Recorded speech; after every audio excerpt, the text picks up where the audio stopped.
अकोला येथे महाराष्ट्र राज्य कोळी महासंघाच्या वतीने अनुसूचित जमातीतील कोळी महादेव समाज बांधवांच्या विविध मागण्यांसाठी जिल्हाधिकारी कार्यालयावर भव्य जन आक्रोश मोर्चा काढण्यात आला।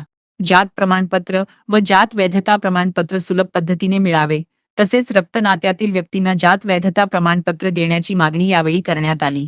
मोर्चात जिल्ह्यासह विदर्भातील मोठ्या संख्येने समाज बांधव सहभागी झाले होते।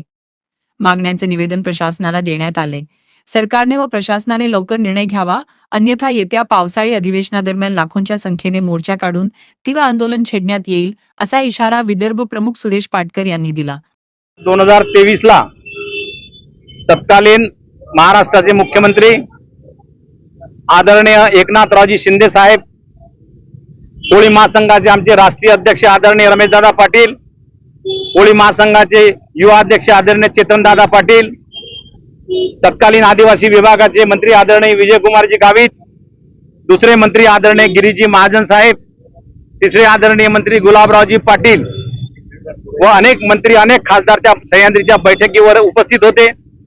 त्या बैठकीमध्ये सर्वानुमते हा निर्णय घेण्यात आला की अन्यायग्रस्त आदिवासीतील कोळी समाज बांधवांना सुलभरित्या त्या ठिकाणी अनुसूचित जमातीचे प्रमाणपत्र निर्गमित करण्यात यावे, त्यांना मिळावे। तसेच रक्त नात्या संबंधित समाज बांधवांना जात वैधता प्रमाणपत्र सुद्धा देण्यात यावे, असा निर्णय त्या बैठकीत घेण्यात आला होता। परंतु त्याच्यानंतर लोकसभेच्या निवडणुका आल्या, विधानसभा, जिल्हा परिषद, विधान परिषद, ग्रामपंचायत, नगरपालिका, महानगरपालिकांच्या निवडणुका झाल्या आणि त्या निवडणुकांमुळे आचारसंहितेच्या प्रक्रियेमुळे या संबंधातला शासन निर्णय निघण्यात दिरंगाई होत आहे आणि हे दिरंगाई झाल्यामुळे संपूर्ण महाराष्ट्रातील कोळी समाजामध्ये अतिशय नाराजीचं, नैराश्याचं वातावरण निर्माण झालं।